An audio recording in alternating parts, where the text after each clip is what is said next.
Good morning. আবার একটা daily blog নিয়ে তোমাদের সামনে হাজির হলাম।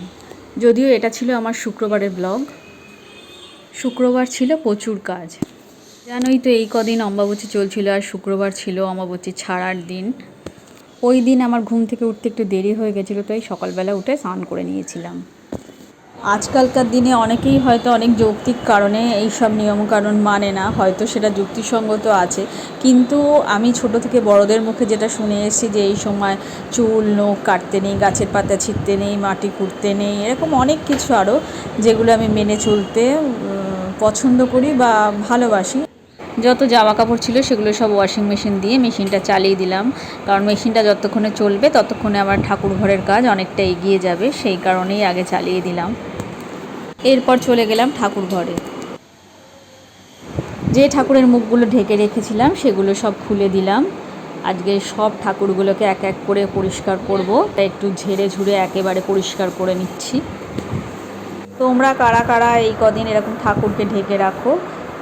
আমি তো রাখতাম, আর নিত্য পুজো প্রতিদিনই দেয়া হতো, কিন্তু সেইভাবে ফুল টুল দিয়ে সাজিয়ে যেটা হতো না।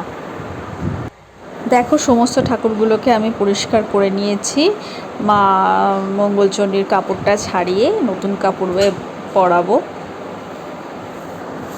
দেখো, এই যে নতুন কাপড় পরিয়ে ঠাকুরকে বসিয়ে দিয়েছি। ঠাকুরঘরের কাজ সেরে যে কাপড়গুলো কাচতে দিয়েছিলাম ওগুলো আবার সব বারান্দায় এসে সমস্ত মেলে দিয়েছি, আর ঠাকুরের যত কাপড় ছিল সেগুলোও আজকে সব ধুয়ে মেলে দিয়েছি। এই যে দেখো ঠাকুরের কাপড় ছোট ছোট, মানে এই করতে আজকে অনেকটা বেলা হয়ে গেছে। এরপর তাড়াতাড়ি করে রান্নাঘরে চলে এলাম রান্নার কাজ সারতে। গ্যাস সব পরিষ্কার করাই ছিল, কিন্তু তাও রাত্রিবেলা রুটি করতে গেলে একটু গুঁড়োগাড়া পড়ে, সেই জন্য আমি আবারও ধুয়ে সব মেলে দিই। সকালবেলা উঠে আবার ওগুলো পাতি, মানে পিঠে ডবল করে খাটনি, এগুলো সব করতে হয় প্রত্যেক দিনকার এগুলো কাজ। প্রথমেই ব্রেকফাস্টে বানিয়ে নিয়েছিলাম চাউমিনটা সেদ্ধ হতে হতে এদিকে আমি বিনস, গাজর, পেঁয়াজ সব কেটে নিয়েছিলাম চাউমিনে দেওয়ার জন্য। ডিমটা আমি ভালো করে নাড়াচাড়া করে ভেজে তুলে রাখছি, তারপরে সবজিগুলো দিয়ে ভালো করে ভাজবো।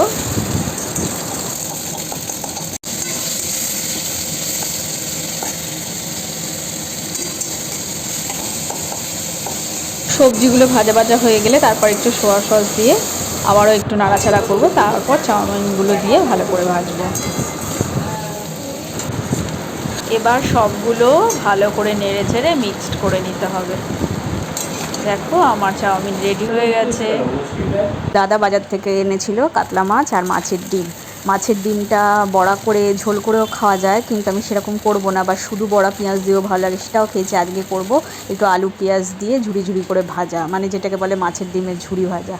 প্রথমেই কড়াইতে তেল দিয়ে ডিমটা দিয়ে ভালো করে ঝুড়ো ঝুড়ো করে ভেজে লাল লাল করে তুলে রাখবো।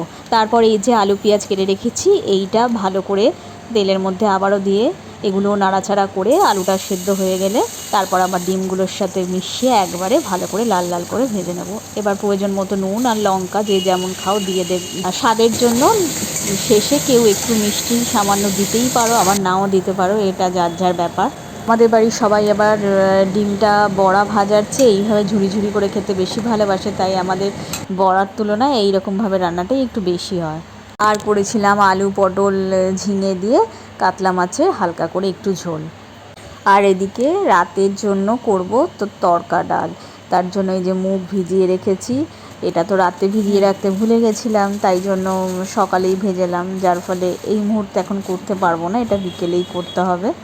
কদিন ধরে কলকাতায় ভালোই বৃষ্টি হলো, আর সাথে প্রচুর বাজও পড়ছে, আর এই বাজ পড়ার দরুন আমার ঘরের একটা পাখা নষ্ট হয়ে গেল পুরো।